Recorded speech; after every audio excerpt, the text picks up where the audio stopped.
All right, I messed up the audio. I know. My mic died. How's this audio? I'm using my camera, but I'm in a quiet hotel room. So if this audio is good, I'm not going to bother going to look for a charger to charge the Rode. I really thought this thing had more life in it. No, it's not. So if the audio is fine, then we're just going to go on. Audio is fine. Okay, so we'll keep it this way. All right, let's go to the charts.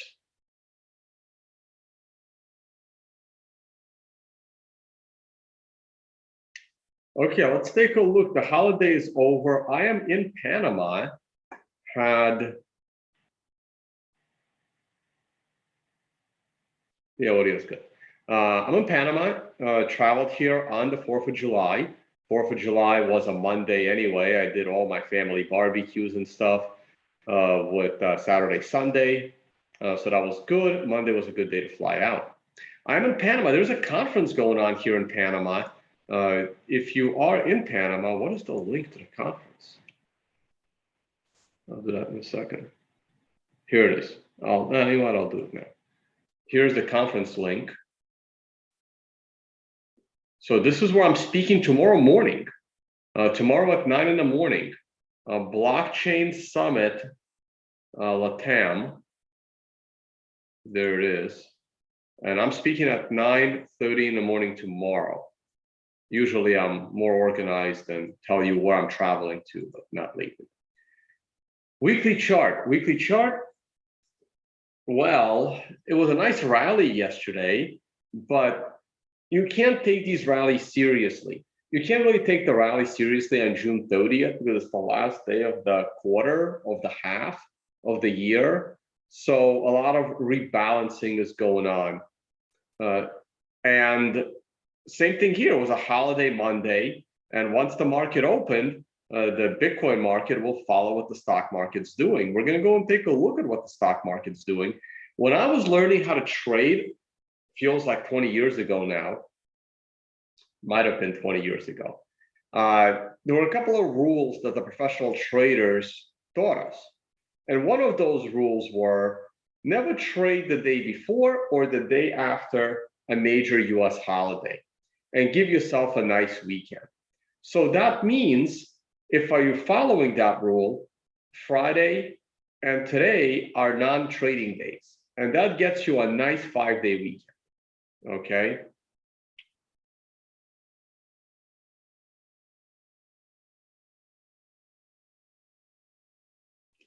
So let's go to the 4-day chart.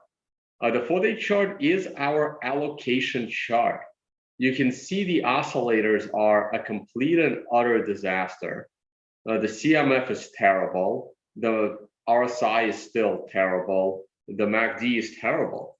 And the price action is not good either. We're halfway through the candle. We have not broken the prior candle's high. We could break the prior candle's close, but that doesn't do anything good.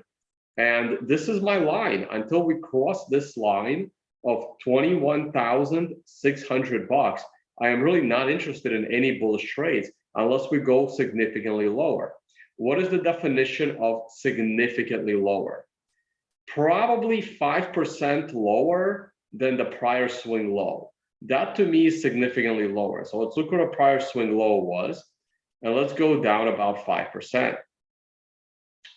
Well, let's go down 6%. Right to that, this is our, it's another line as part of the MRI. I'm calling it the acceleration line. So I want to see us break this acceleration line. So I want to see us trade down to about 16,500. If we trade down to 16,500, that would be noticeably lower than 17.7 thousand, which was our prior low. It was 17.6.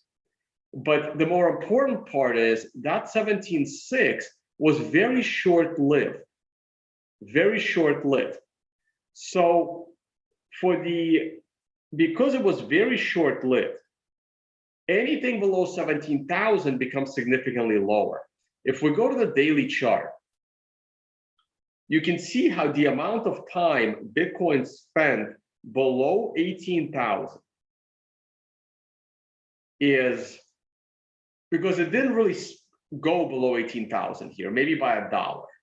So the amount of time Bitcoin spent below 18,000, my best guess is about 4 hours.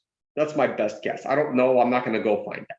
My best guess is 4 hours maximum it's spent below 17,000. So unless you were unreasonably lucky, you did not get a chance to buy Bitcoin below 18,000, I mean, not 17,000. Unless you were extremely lucky, you never got a chance to buy Bitcoin below 18,000. 18,000 or 18,100, you could have bought. I don't know how many did, but it was reasonable to think that you could have, because it spent enough time there. And because of that, anything below 17,000 becomes significantly lower than the 18,000 where a reasonable person could have gotten a chance to get in. So anything below 17,000 to me is a potential buying opportunity right now if you're going to try to catch a falling knife. Eventually, you will be able to catch a falling knife. The question is, will you have enough, ammo left to catch it? Will you have enough knives left to catch it, basically, or enough hands left to catch it? So before I go on with a little more analysis, quick update. The candidates tournament is over. Our friend of the show, Timur Rajabov, finished tied for third place.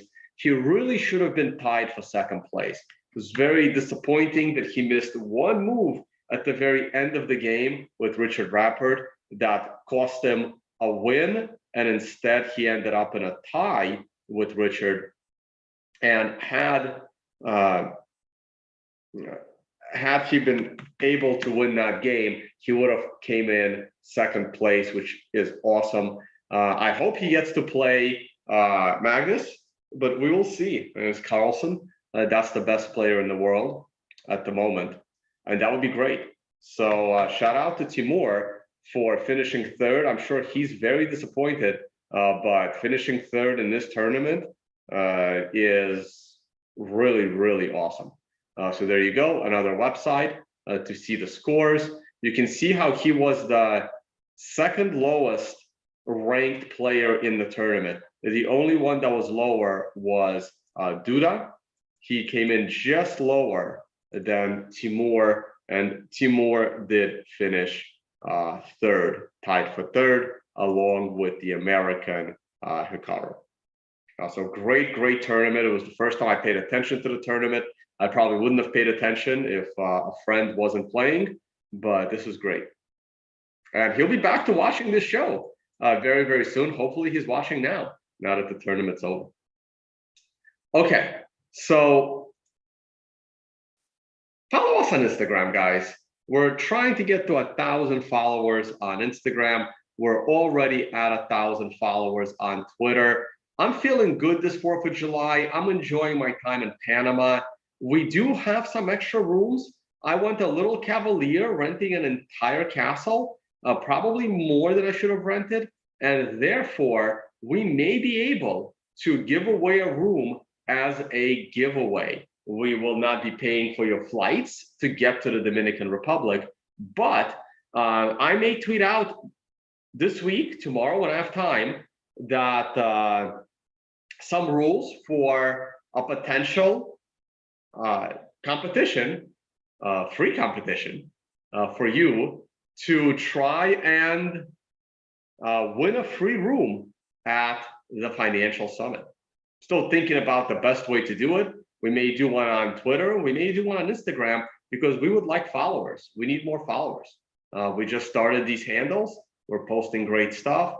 So let's see if we can get this to 750 while I take a look at your comments. Tone, by now, is it fair to say that you never traded Consensio on your 4-hour allocation chart? No, I traded Consensio. I didn't trade Consensio very well, but I certainly traded it. No. I did my best effort to trade Consensio, but like I said, I traded it very poorly. I used MRI was not the main culprit of that Consensio chart, but I probably should turn off the MRI off that chart. I should have never added the MRI to that chart, and it probably would have been a lot better. But I did my best to trade Consensio. The difference is, let me see if we picked up at least one follower.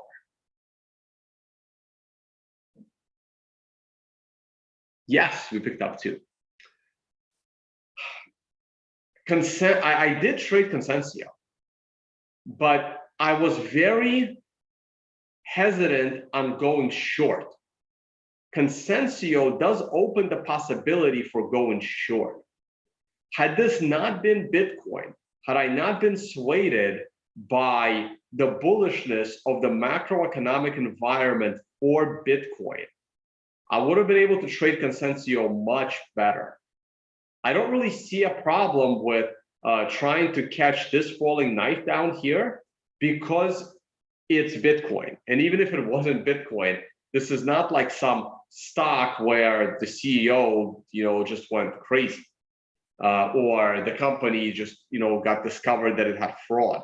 Bitcoin fundamentally is getting stronger and stronger. So I wouldn't say that I didn't trade Consensio. I would just say I didn't trade Consensio very well.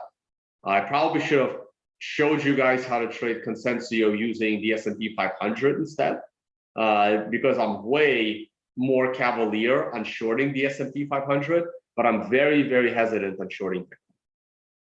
Right. Next question.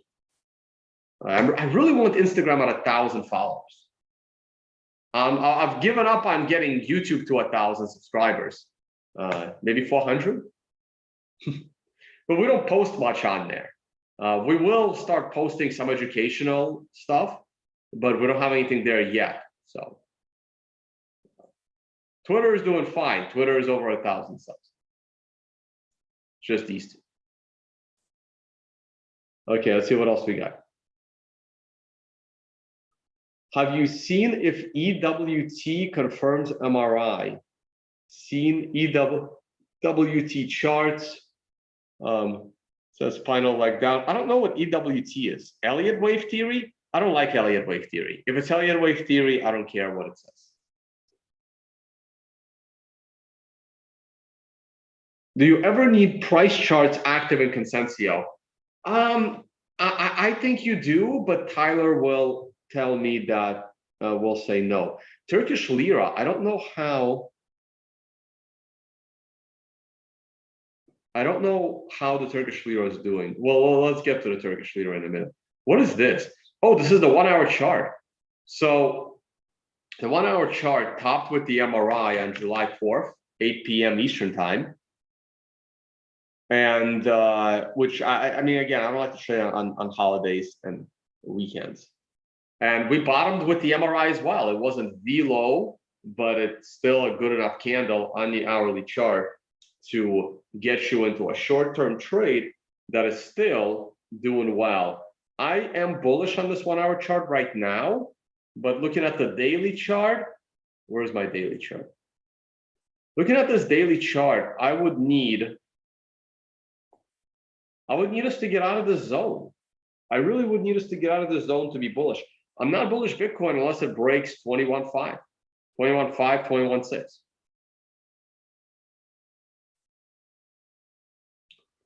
GBTC and its discount rate still sitting at a nice chunky discount rate, which I still believe is going to evaporate to zero once Bitcoin gets a little bit of bullishness. Whoa, I don't know what happened with oil today. Did the war end? Like, I have no idea what happened here.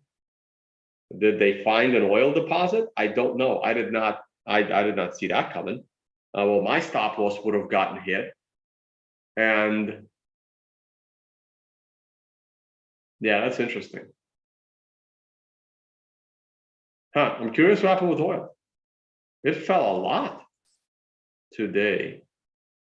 It really fell a lot. Wow, $10, 10%? That's strange. I I didn't really pay attention. That's strange. Gold fell. That's not surprising. Gold was set to, well, once gold closed at a new swing low, that was kind of over. So I'm not surprised that gold fell, but I'm very surprised that oil fell. That's interesting. Well, unfortunately, oil never properly found support right here at 84. It may still do that, but I am still very bullish on oil going forward. Wonder what happened. Biden threatened oil companies. Okay, with what?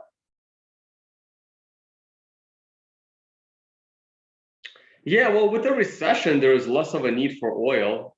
Delete these things, I don't even know what they are anymore. The stock market, started to drop this morning. It is rebounding now. And Bitcoin, a 5 minute, why is that on a 5 minute chart? This needs to be the 1 day chart.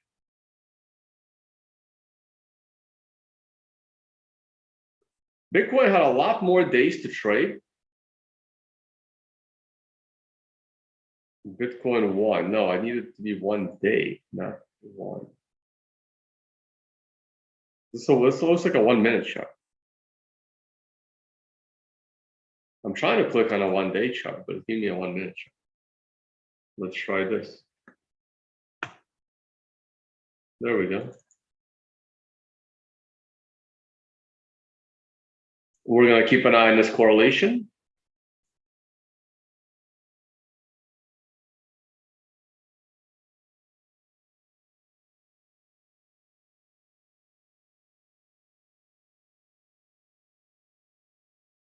And we'll see where it goes. As you guys know, I think the S&P 500 will bottom out this summer. I don't know how. Like I said, my best case scenario for the huge rally in the stock market is Joe Biden stepping down. Joe Biden stepping down. I don't see him stepping down while the kangaroo court of January 6th is still going on.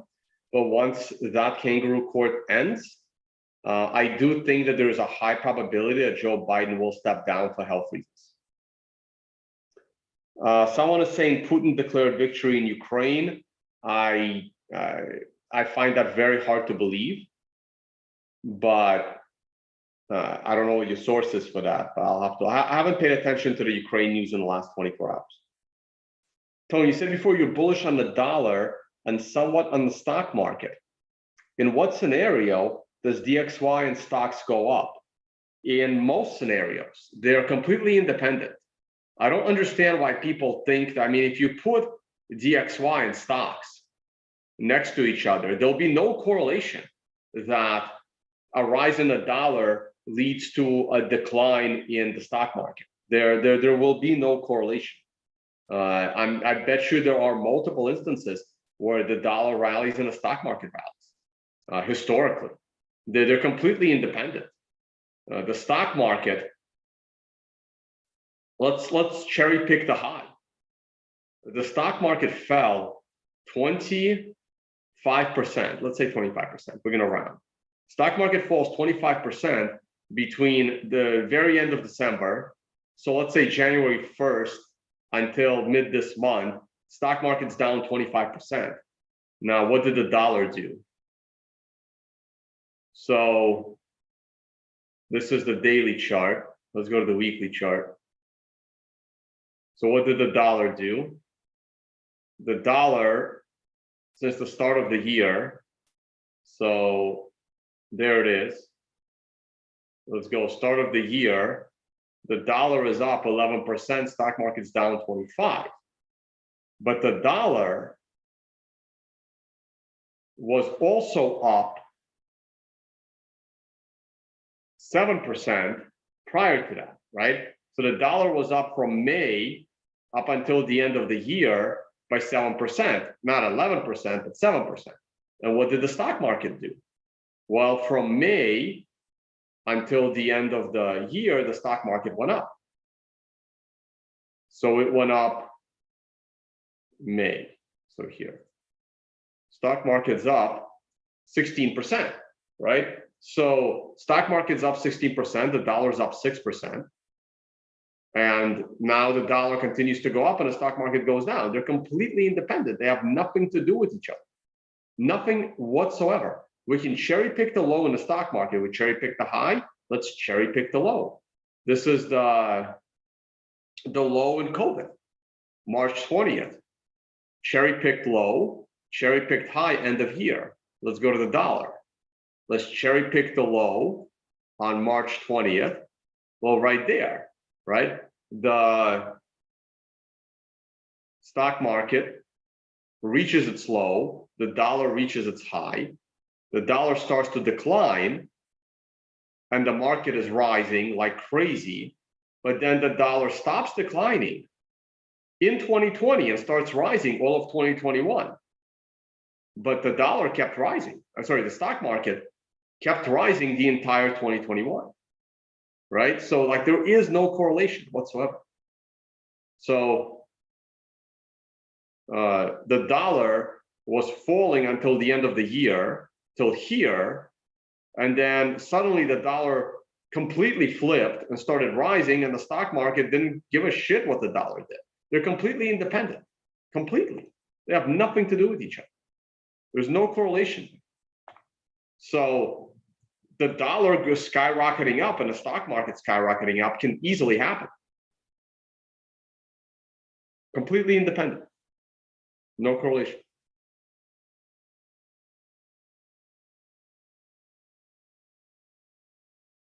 Okay, I actually have to run.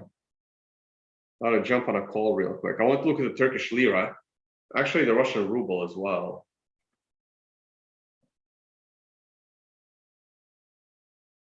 See what's going on with the ruble. Whoa, look at the ruble devalue. What the hell is going on today? I really don't know, but I have no time to find out. I got to go to this banking event here in Panama. And then I gotta grab steaks with a friend tonight. I'm speaking tomorrow morning. So I really have no idea what is happening with the markets. And I spent all morning working on the financial summit, so I don't really know the news. USD, TRY. Well, nothing really happened with the Turkish lira today. So I should be on a daily chart. USD. Yeah, I have no idea what happened here.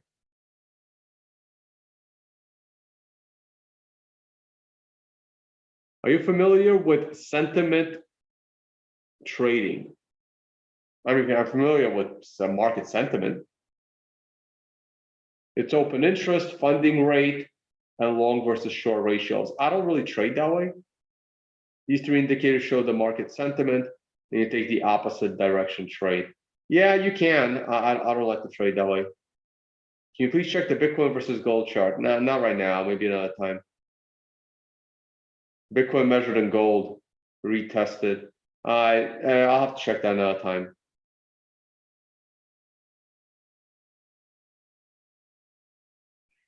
All right, guys, check out the Financial Summit. Bali is also on sale now, but we have one coming up in about 3 to 4 weeks, 3 weeks now. Time flies. This entire castle in the Dominican Republic. So come and join us, guys. Spoke to Joe Saz this morning. He is planning to come. So those that are fans of Joe Saz and his way of trading using order book, you get to hang out with Joe, smoke some cigars. He likes his cigars. All right, guys. Thank you all for watching, and I will see you all on the next one.